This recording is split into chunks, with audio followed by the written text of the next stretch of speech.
Tout de suite la deuxième partie de cette présentation de 40 techniques pour les voyages astrales.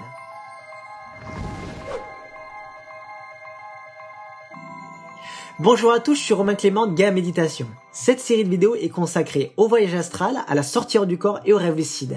J'ai présenté dans la vidéo précédente 13 techniques sur 40, c'était la première partie. Dans cette vidéo, je vais en présenter 14 et je présenterai les dernières techniques dans la prochaine vidéo. Je vais présenter chaque technique de manière générale en partant du principe que vous avez déjà des notions sur le phénomène ou que vous avez déjà visionné les vidéos précédentes. Rappelons que ces techniques sont applicables avec la méthode directe, sans sommeil préalable, en passant par une phase de relaxation, et avec la méthode indirecte présentée dans la vidéo 4, une méthode universelle et simple qui s'applique au moment du réveil de la nuit, en matinée ou après la sieste de l'après-midi. Rappelons aussi les 4 principes d'efficacité. Effectuer les techniques coûte que coûte, avec enthousiasme, confiance et de manière automatique. Je présenterai toutes les techniques visant à induire un rêve lucide dans une autre vidéo. Avant toute chose, j'ai posté un lien dans la description vers le groupe de discussion que j'ai créé pour échanger autour du phénomène. Vous pourrez échanger avec moi ou d'autres spécialistes de la sortie hors du corps. N'hésitez pas à nous rejoindre. N'oubliez pas non plus de vous abonner à la chaîne YouTube pour être informé des nouvelles vidéos. Allez, sans plus tarder, on passe à la présentation des 14 techniques. Tout d'abord, je vais vous présenter 10 techniques basées sur l'intention et les sentiments. Commençons par l'endormissement forcé, qui est une technique que j'aime utiliser régulièrement. Je l'ai présentée dans une autre vidéo.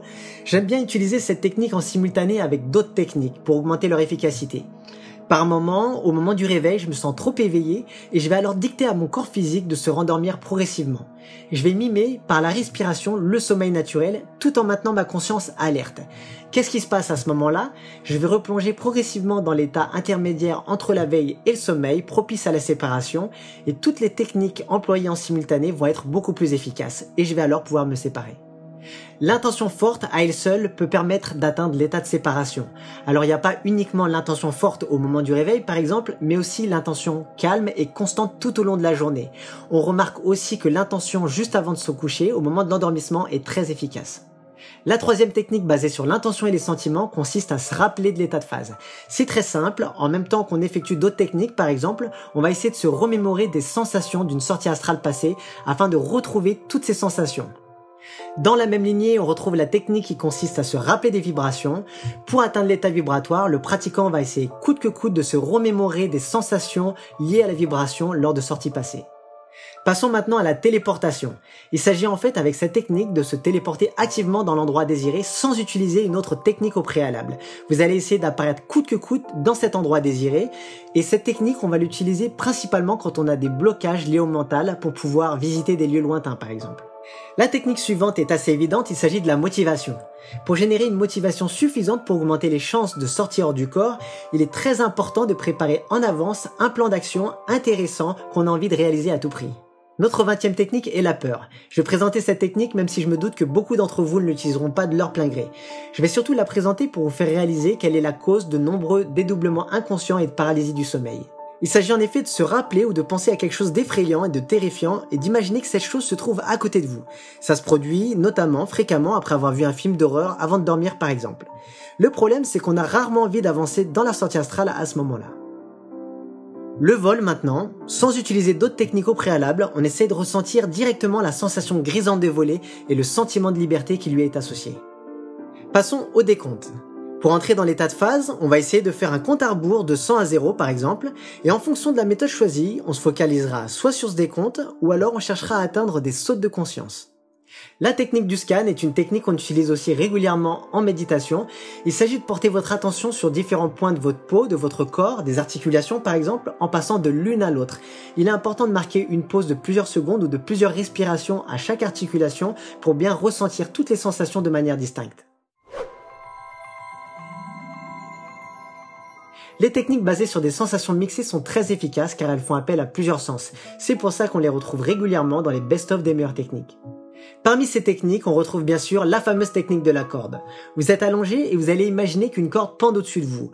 Vous essayez de grimper à cette corde sans bouger un seul muscle. Au bout d'un moment, vous finirez par ressentir le mouvement du bras astral, la corde au bout des doigts et peut-être même la sensation de hauteur. N'hésitez surtout pas à visualiser cette action. On retrouve bien évidemment la nage. On essaie d'imaginer que l'on nage avec le plus de détails possible, peu importe le type de nage et peu importe la position dans laquelle on se trouve. On essaie de ressentir coûte que coûte toutes les sensations tout en visualisant l'endroit si on le souhaite. La visualisation des mains maintenant, vous devez essayer de visualiser vos mains à 10-15 cm du visage, de les scruter en détail tout en les frottant l'une contre l'autre afin de percevoir le bruit du frottement. La dernière des techniques basées sur les sensations mixées est la visualisation sensorielle et motrice. Cette technique est une pure technique de visualisation dès le départ. Il s'agit de s'imaginer coûte que coûte déjà séparés. Au début, il n'y a aucune sensation. Vous allez visualiser que vous êtes debout dans l'endroit désiré. Vous allez marcher pour réveiller petit à petit toutes les perceptions.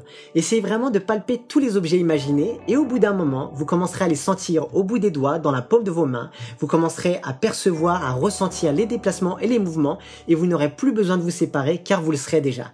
Il s'agit là en fait de techniques d'approfondissement que j'expliquerai en détail dans une autre vidéo. Dans la prochaine vidéo, je vais vous présenter les 13 dernières techniques. Certaines sont basées sur l'ouïe, d'autres sur des mouvements réels et d'autres sont non conventionnelles.